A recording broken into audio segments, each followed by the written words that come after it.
В Сургутской филармонии прошел спектакль «Жизнь без слов», посвященный народному артисту СССР и лауреату Ленинской премии Марису Лиепе.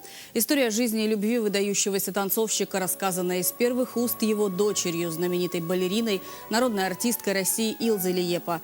Полная романтики, страсти и нежности повествование о жизни гения мирового балета разворачивается на фоне шедевров классической музыки – Гершвина, Чайковского, Рахманинова, Бизе.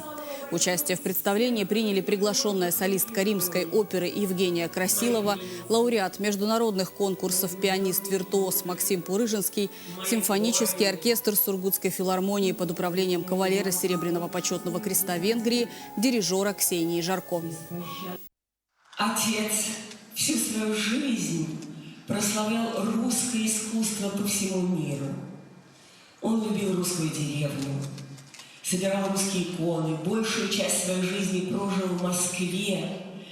И, наверное, сегодня этот спектакль важен еще и потому, чтобы говорить о том, что быть русским – это значит уметь и хотеть служить и любить России.